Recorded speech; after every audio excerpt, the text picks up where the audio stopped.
Hello दोस्तों, तो कैसे आप लोग। स्वागत है आपका study to know education channel में। हम लोग एक और टॉपिक के पॉलिटी के एक और टॉपिक में रिव्यू करेंगे। आज हम लोग कैग के बारे में, जिसमें हम लोग कैग को देखेंगे। Comptroller and auditor general of India इनके फुल फॉर्म होते हैं। अगर इनके आर्टिकल के बारे में बात किया जाए तो इनसे चार आर्टिकल इनसे रिलेटेड है, ठीक है। तो ये आपका 148 इसमें कैग के बारे में बताया गया है, 149 जिसमें कैग के पावर के बारे में बताया गया है, 150 जिसमें कौन से अकाउंट को ऑडिट करते हैं वो सब सारा इसमें बताया गया है, और 151 में देखिए क्या बताया गया है कि जो रिपोर्ट है वो जब बनाती है कैग वो कहाँ सबमिट करती है, उनका क्या ऑडिट होता है, कैसे कैसे क्या प्रोसेस है, वो सारा आपका ये आर्टिकल 151 में। तो कैग से रिलेटेड देखिए ये आपका 4 आर्टिकल है जो कि आप लोग को पता होना चाहिए, ठीक है। अगर हम लोग बात करें कैग का, ये क्या है, एक कॉन्स्टिट्यूशनल बॉडी है जो कि आर्टिकल आपका 148 में आता है, वो अभी जस्ट बता दिए। और ये क्या है, कैग ये क्या है, एक एपेक्स ऑडिट बॉडी है इंडिया का। अगर कोई भी ऑडिट होता है, अगर ऑडिट में देखा जाए कि सबसे टॉप पे कौन सा बॉडी है तो वो आपका कैग है। कैग क्या है, एपेक्स ऑडिट बॉडी है, और इसका काम क्या होता है कि to audit and examine all expenses of India. जितना भी एक्सपेंसेस इंडिया करती है उसका ऑडिट या एग्जामिन करना इनका काम है। तो अब यहाँ देखिए इंडिया का बात हो गया, जिसमें सेंट्रल और स्टेट दोनों आएगा। तो सेंट्रल का भी करती है और स्टेट का भी करती है, ठीक है। अब सेंट्रल स्टेट दोनों का हम लोग देख लेते हैं।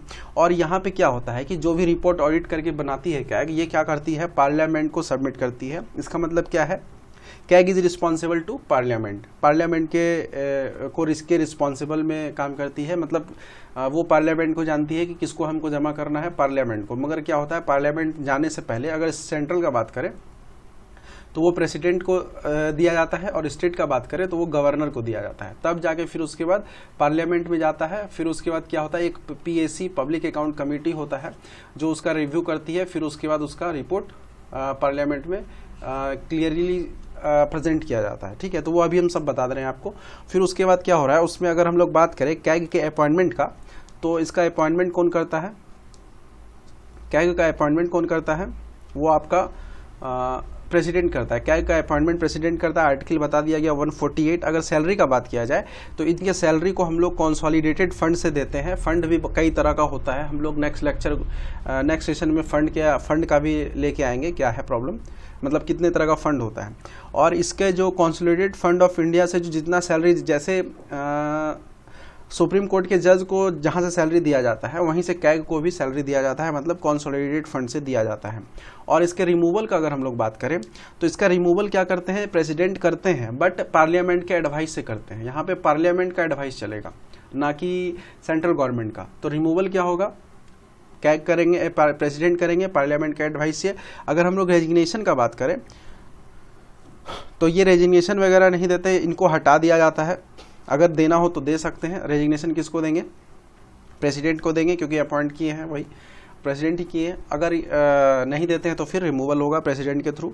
और यहाँ पे ओथ का बात किया जाए तो ओथ भी इनको प्रेसिडेंट ही दिलवाते हैं। और टेन्योर में टेन्योर इसका बात किया जाए तो टेन्योर इसका 6 ईयर होता है, 6 ईयर या 65 ईयर एज, जो पहले हो जाए, ठीक है, तो उसी को कंसीडर किया जाएगा। अगर 6 साल पूर गया तो 6 साल के बाद उसको हटा दिया जाएगा। इन तो 65 हो गया तो 65 के बाद हटा जाएगा, ठीक है। तो 6 साल से ज़्यादा नहीं होता है इनका।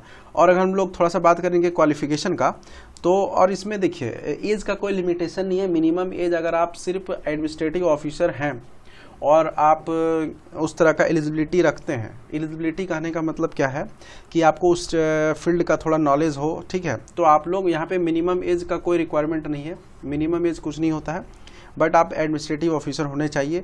और इसका क्वालिफिकेशन अगर बात किया जाए तो कॉन्स्टिट्यूशन में इसके क्वालिफिकेशन का कोई डिफिनेशन नहीं है।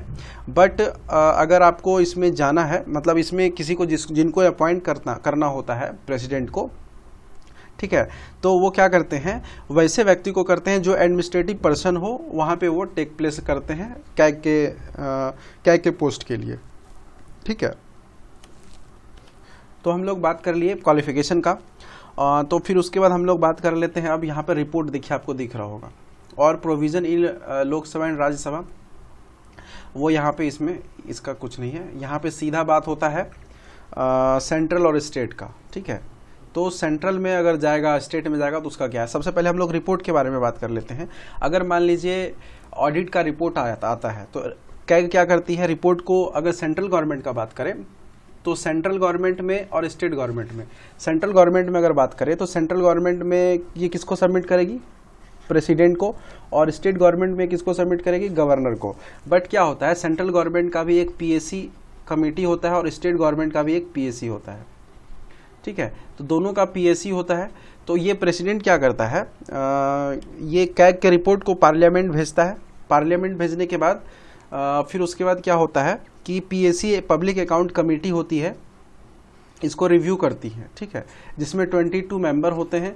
22 मेंबर में आपका देखिए 15 लोकसभा से होता है और 7 आपका राज्यसभा से होता है, ठीक है। ये हो गया राज्यसभा, ये हो गया आपका लोकसभा।